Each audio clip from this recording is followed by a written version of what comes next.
Shivkranti TV news अन्याय, अत्याचार, बेकायदेशीर कृत्य करणाऱ्या विरुद्ध शोषित पीडित न्याय देणारा एकच आवाज। शिवक्रांती टीव्ही दिनबंधू न्यूज संपादक सत्यशोधक शंकरराव लिंगे 73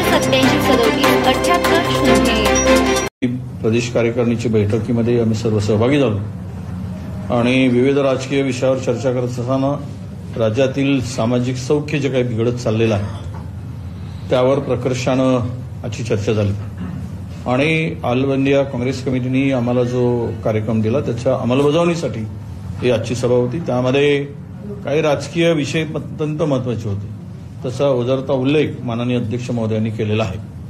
पहिल्यांदा तर मराठी भाषेच्या संदर्भात जी मराठी भाषा समिती होती, ज्या समितीने म्हणजे सल्लामसलत करून जो हिंदी सक्तीचा निर्णय होता, यामध्ये आपण माहिती आहे की राज्य सरकारच्या भाषाविषयक एक समिती आहे, त्यामध्ये 27 सदस्य आहेत आणि भाषाविषयक समितीच्या माध्यमातून चर्चा करून कुठल्या भाषेला जे काय आता तरी भाषीय लागू करायची जे काही चर्चा राज्यामध्ये मुख्यमंत्र्यांनी घेण्याचा निर्णय घेतला, त्याला कुठलीही सल्लामसलत केला गेला नाही आणि त्याच्या संदर्भात त्या समितीचे अध्यक्ष लक्ष्मीकांत देशमुख यांनी जो विरोध केला त्याचं आम्ही स्वागतच करतो।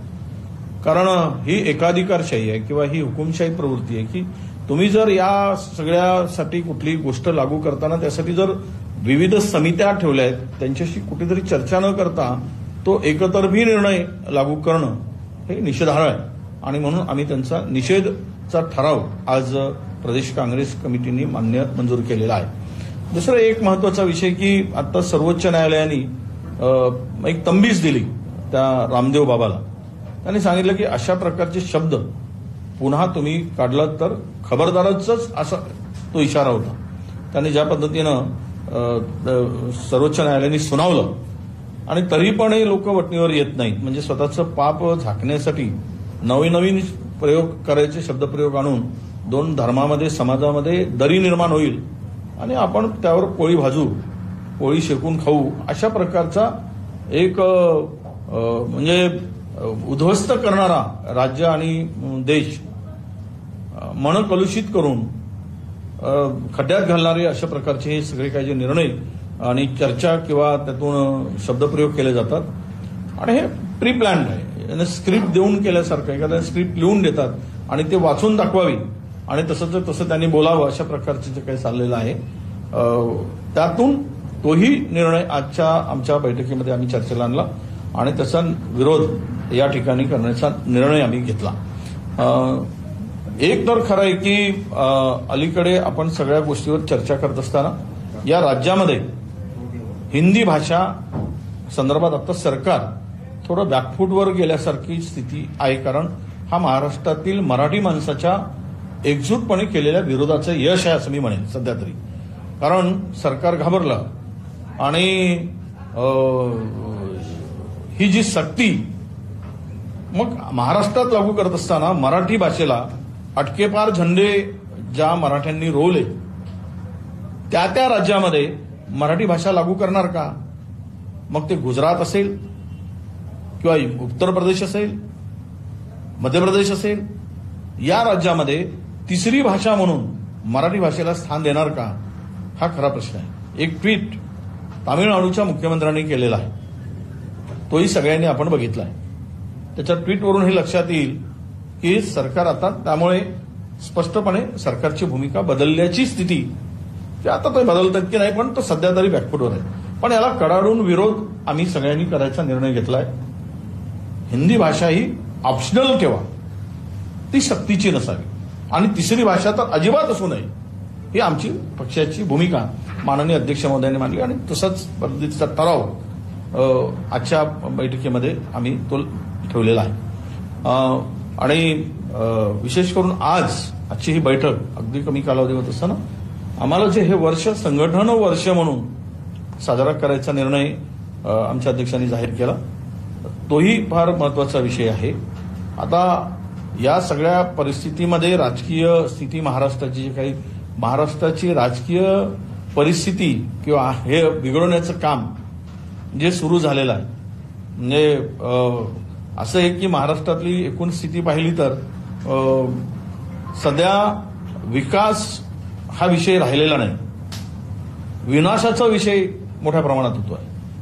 खरं तर सरकार विकासासाठी येतात, पण हे महायुतीचं सरकार विनाश करायसाठी आलं काय, हा खरा प्रश्न येतो.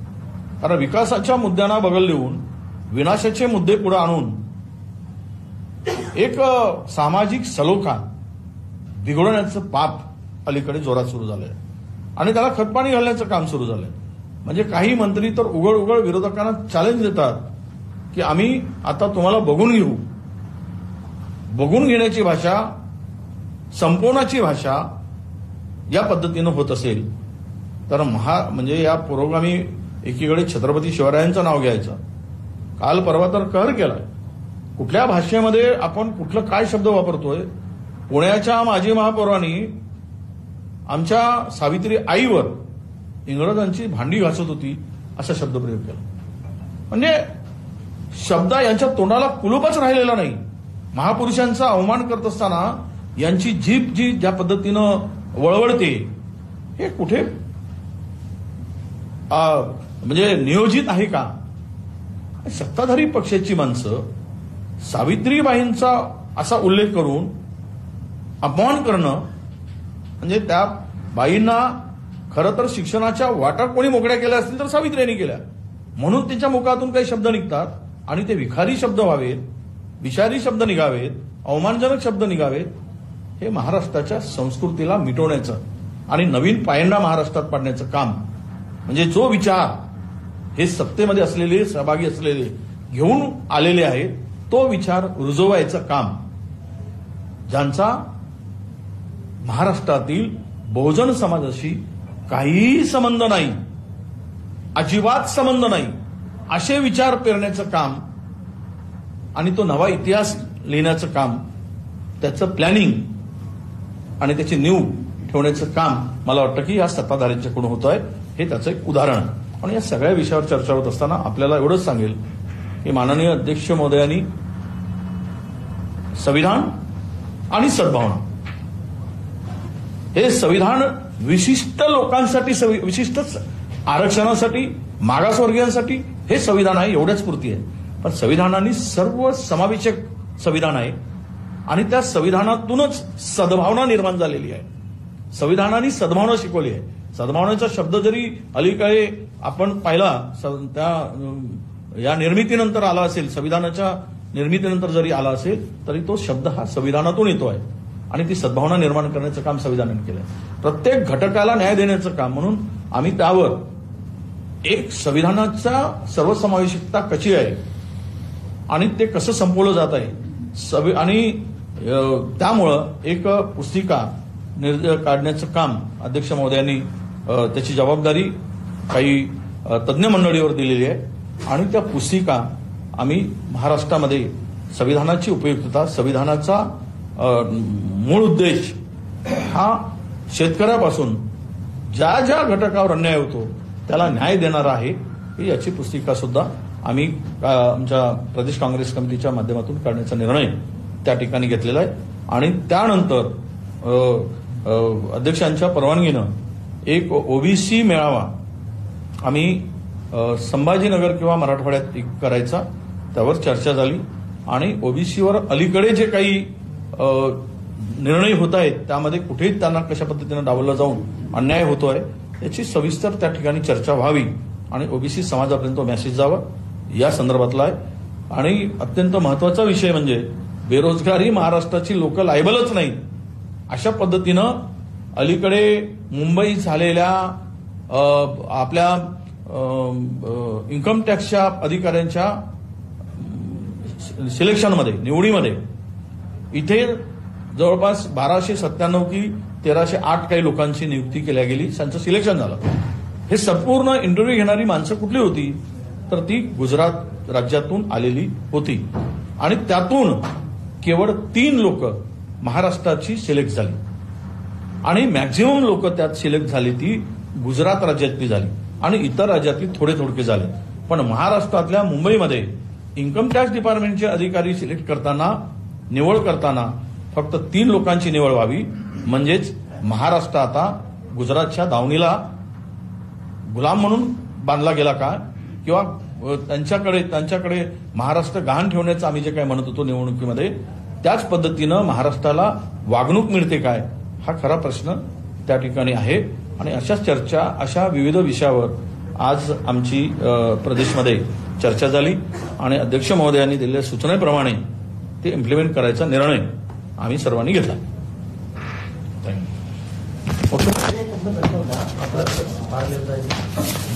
सांगितलं ना. नाही, आज आम्ही पार्ल्याला चाललोय. अध्यक्ष महोदयांनी सांगितल्याप्रमाणे जे जैन मंदिर झालं, पाडल्या गेलं, त्या जैन मंदिराच्या संदर्भात या सरकारची भूमिका आज काल मस्जिद पाडायसाठी होती, आता मंदिर, ते अल्पसंख्याकांचं मंदिर. म्हणजे हे राज्य नेहमीसाठी अस्थिर ठेवायचं, लोकांमध्ये नेहमीसाठी अनरेस्ट ठेवून मग त्यात एक दबाव की हम करे कायदा, हम कुछ भी कर सकते, आणि या सगळ्या अल्पसंख्याकांना तो मेसेज देण्यासाठी केलेली कृती आहे, असं आमचं स्पष्ट मत आहे. म्हणून अध्यक्ष आमचे, त्यांच्या नेतृत्वामध्ये आम्ही त्या समाजाचे भेटी घेतो. तिथे त्या ठिकाणी जाऊन आम्ही पाहणी करणार आहोत.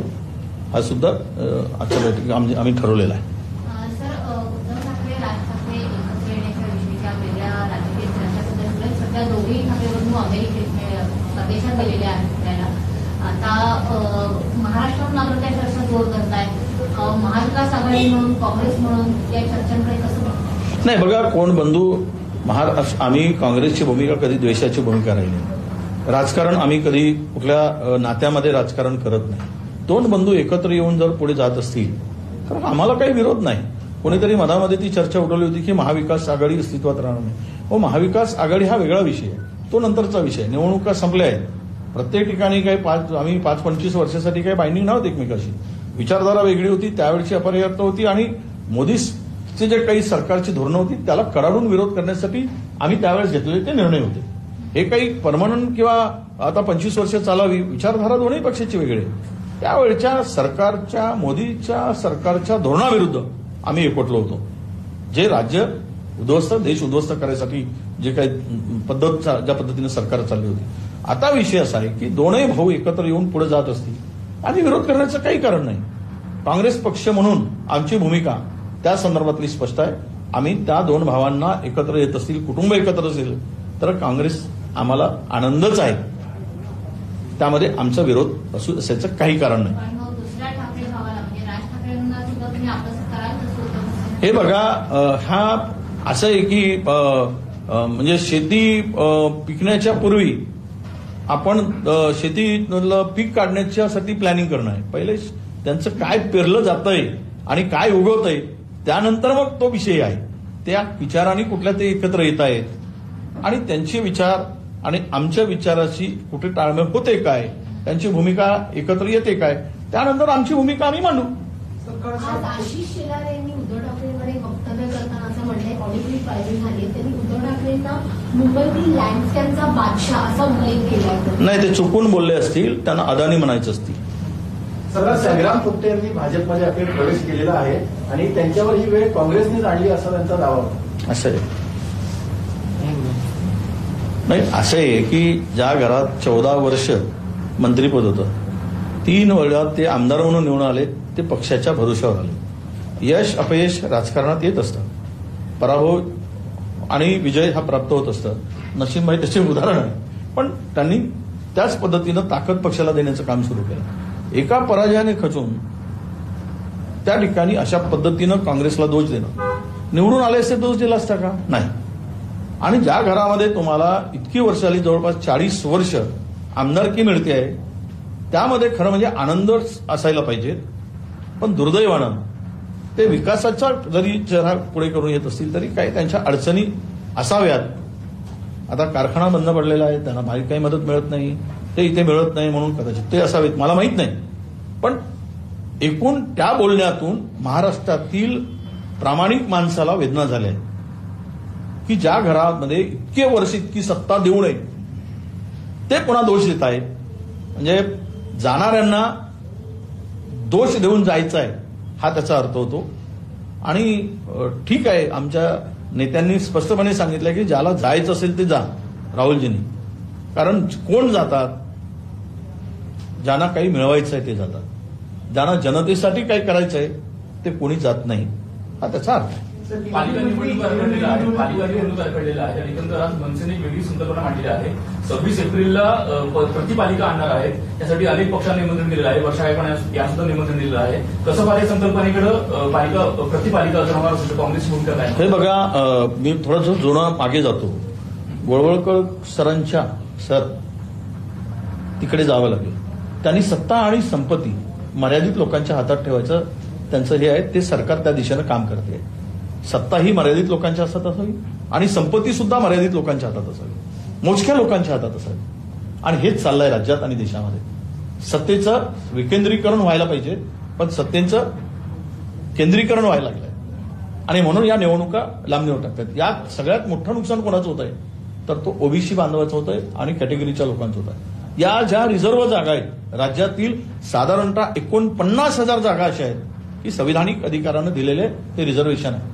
त्या सर्व जागावर आता एकही माणूस आमचा निवडला गेला नाही आणि त्याला तो अधिकार प्राप्त झाला नाही. त्यामुळं जे राज ठाकरे करतायत त्या संदर्भातली त्यांची भूमिका जी असेल ती भूमिका मला वाटतं तरी आजच्या पद्धतीने योग्य आहे. या निवडणुका व्हाव्यात ही त्यांची भूमिका जशी आहे तशी आमची भूमिका आहे. याच्यातून सरकारनं पळ काढू नये.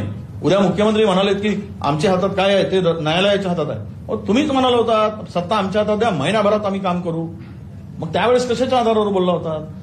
आणि सगळ्यांना माहित आहे की तुम्ही जर प्रखरपणे ती भूमिका कोर्टात मांडली उद्या तसा निकाल होईल. तुम्ही अनेक गोष्टीपासून पळ काढलात म्हणून ह्या निवडणुका होत नाही. आम्ही म्हणालो होतो की तुम्ही सेन्सस करा, मग तुम्हाला ओबीसीची संख्या कळेल. आणि काय होत आहे की आज जर निवडणुका घेतल्या तर सर्वात जास्त नुकसान जे होणार होतं त्यावेळेस ओबीसीचं होणार होतं. कारण कशाच्या आधारावर आम्ही तिथलं आरक्षण काढायचं. काही जिल्ह्यामध्ये 0 आरक्षण होतं जिल्हा परिषदामध्ये, काही नगरपालिकामध्ये ओबीसीचा वाटाच नव्हता. अशा वेळेस आम्ही बांटी आयोग नेमला, त्याच्या काही गोष्टी त्यामध्ये संख्येच्या संदर्भात आम्ही निर्णय घेतला. आता कोर्टापुढे तो चेंडू असताना सर्वोच्च न्यायालयामध्ये जे सर्वोच्च न्यायालय डायरेक्टिव्ह देतं त्या पद्धतीने सरकारने पुढचं पाऊल उचलून या निवडणुका घेण्या पाहिजे होत्या, गरज होती. पण त्यांना ते करायचं नाही, त्यातून वेळ मारून न्यायचा आहे. आणि कदाचित हे पोषक वातावरण नाही आहे सरकारला. सगळ्यांची तोंड एकमेकाच्या विरुद्ध आहे आणि ज्या पद्धतीनं बेईमानी करून सत्ता हस्तगत केली, बेईमानी करून, फसवणूक करून, जगलरी करून, मतां वाढवून, त्यामुळे त्यांना भीती आहे की उद्या निवडणुका घेतले तर आमचं पितळ उघडं पडेल, म्हणून त्या निवडणुका लांबणीवर पडत आहे. थँक्यू.